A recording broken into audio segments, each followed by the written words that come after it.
Hi guys, it's me the Mallu banker.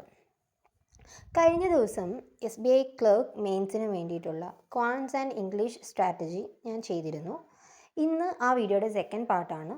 ഇന്ന് detail ആയിട്ട് discuss ചെയ്യുന്നത് റീസണിങ്ങിൻ്റെയും ജനറൽ അവയർനെസ്സിൻ്റെയും സ്ട്രാറ്റജീസാണ്.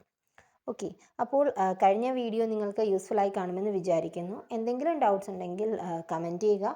അതുപോലെ ഞാൻ എടുക്കുന്ന ഈ എഫേർട്സ് നിങ്ങൾക്ക് യൂസ്ഫുൾ ആകുന്നുണ്ടെങ്കിൽ അതുമൊന്ന് കമൻറ്റ് ചെയ്യുക. എന്തെങ്കിലും തെറ്റുകൾ തിരുത്താനുണ്ടെങ്കിലൊക്കെ നിങ്ങൾക്ക് കമൻറ്റ് ചെയ്യാം. ഞാൻ അതിനനുസരിച്ച് ഓരോ വീഡിയോസും ഇമ്പ്രൂവ്മെൻറ്റ് ചെയ്യുന്നതായിരിക്കും. ഓക്കെ, സോ പാർട്ട് 2-ൽ നമ്മൾ ഫസ്റ്റ് ഡിസ്കസ് ചെയ്യുന്നത് റീസണിങ്ങിനെ കുറിച്ചാണ്.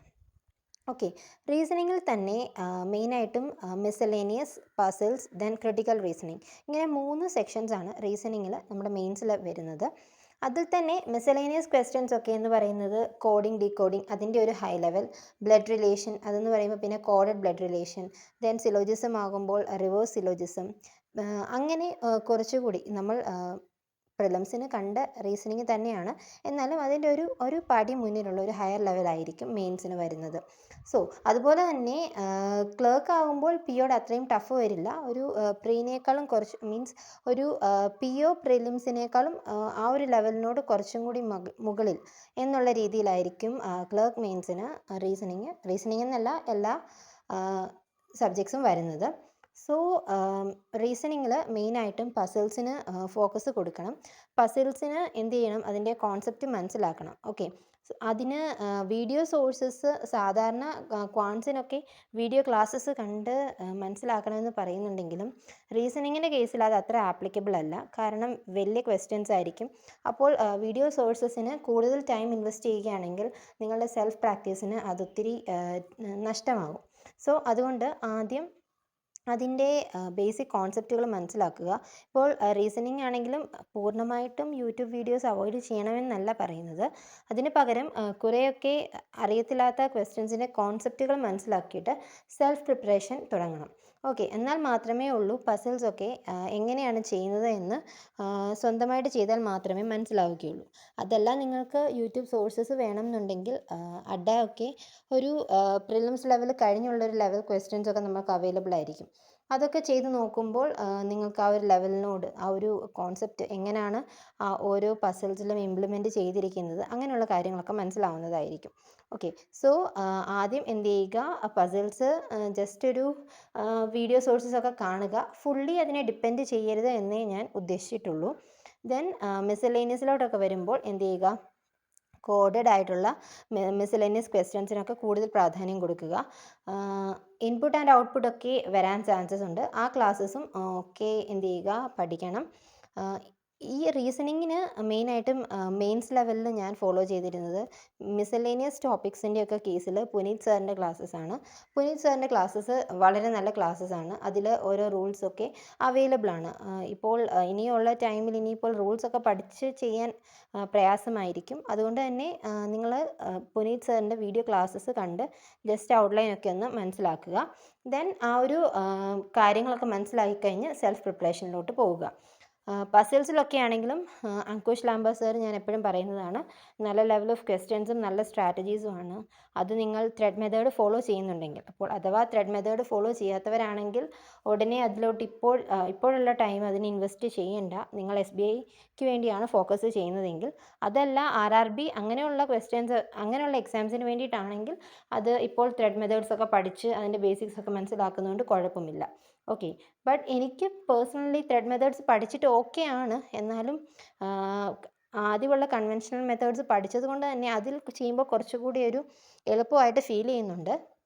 അത് കൂടുതൽ പ്രാക്ടീസ് ചെയ്യുമ്പോൾ ത്രെഡ് മെത്തേഡും എളുപ്പമാവാനുള്ള ചാൻസ് ഉണ്ട്. ഓക്കെ, അപ്പോൾ ഇപ്പോൾ നിങ്ങൾ അത് പ്രാക്ടീസ് ചെയ്തിട്ടില്ലെങ്കിൽ അതിലോട്ട് ഇപ്പോൾ ചെയ്യാൻ മുതിരണ്ട.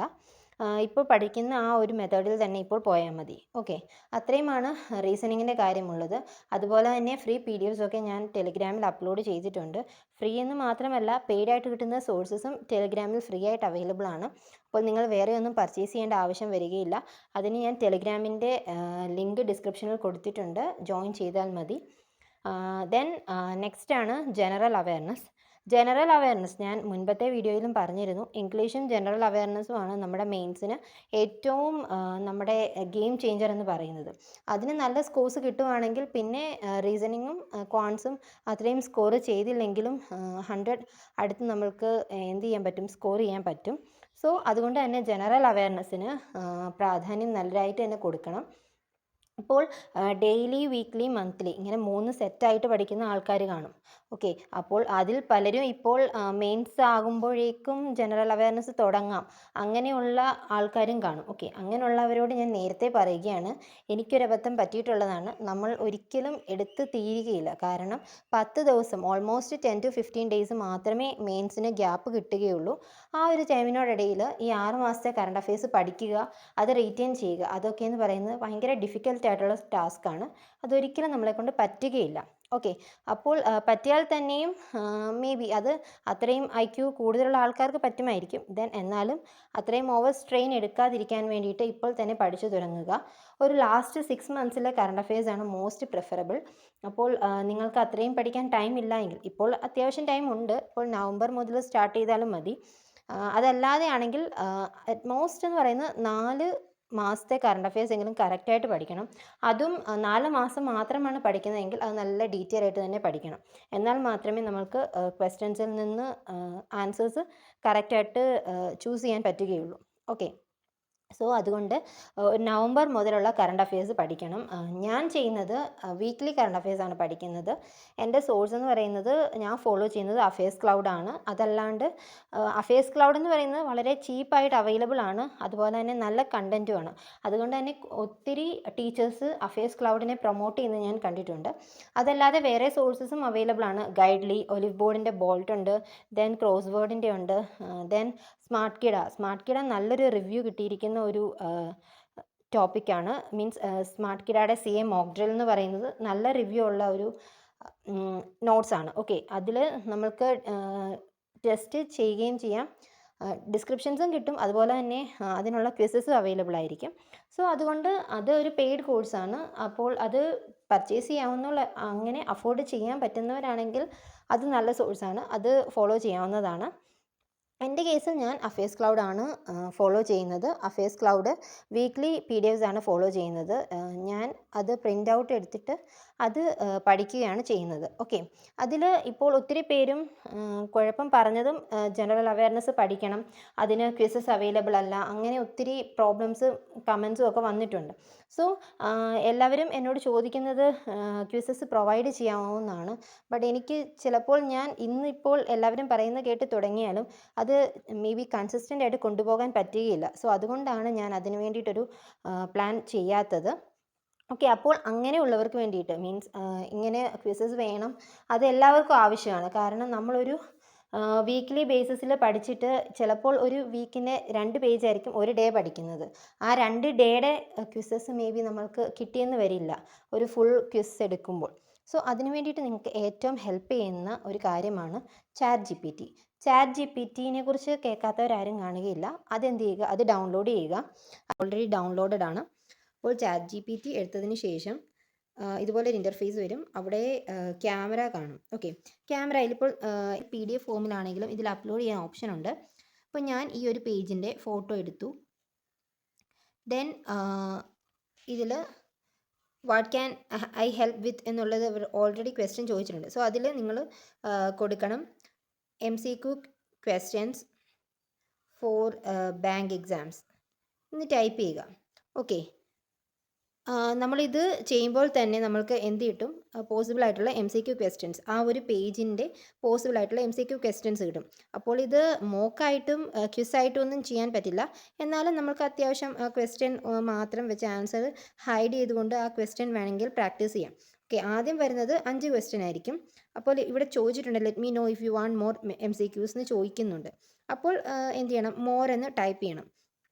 മോറെന്ന് ടൈപ്പ് ചെയ്യുമ്പോൾ അവർ കുറേ കൂടി ക്വസ്റ്റ്യൻസ് ചിലപ്പോൾ ആ ചോദിച്ച ക്വസ്റ്റ്യൻസിൻ്റെ വേറെ ഫോമിലായിട്ട് ക്വസ്റ്റ്യൻ ആൻസർ ആയിട്ട് കണ്ടോ തരും. ഓക്കെ, ഇനിയും വേണമെങ്കിൽ ഇനിയും മോർ എന്ന് കൊടുത്താൽ മതി, ഇനിയും അവൈലബിൾ ആയിരിക്കും. അപ്പോൾ ആ ഒരു സിംഗിൾ പേജിൽ നിന്ന് നമുക്ക് കളക്ട് ചെയ്യാവുന്ന മാക്സിമം ക്വസ്റ്റ്യൻസ് അവൈലബിൾ ആകാൻ പറ്റും.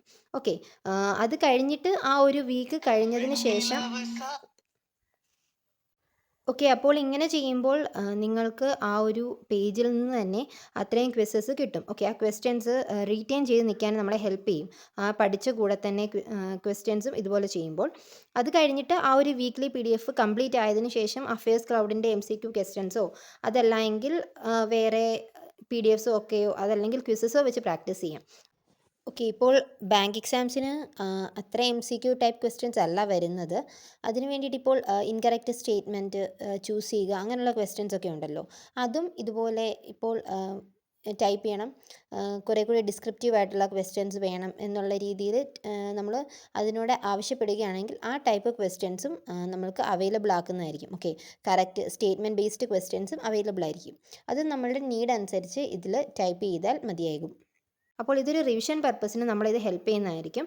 സോ ഇതിപ്പോൾ കറൻറ്റായിട്ട് ഞാൻ ചെയ്തുകൊണ്ടിരിക്കുന്നത് ഇങ്ങനെയാണ്. സോ അതുകൊണ്ടാണ് നിങ്ങളോടും ഷെയർ ചെയ്തത്. ഓക്കെ. അപ്പോൾ ഇതിൻ്റെ യൂസ് മാക്സിമം എന്ത് ചെയ്യുക, യൂട്ടിലൈസ് ചെയ്യുക. ഇതുപോലെ ബാക്കിയുള്ള കാര്യങ്ങൾക്കൊക്കെ നമുക്ക് യൂസ് ചെയ്യാം. അതുപോലെ തന്നെ ഇത് നല്ലൊരു കാര്യമായിട്ടാണ് എനിക്ക് തോന്നിയത്. സോ അതിൻ്റെ നിങ്ങളുടെ വ്യൂസ് എന്താണെന്നുള്ളതും ജസ്റ്റ് ഒന്ന് കമൻറ്റ് ചെയ്യുക. And that's it. Thank you for watching. Bye bye.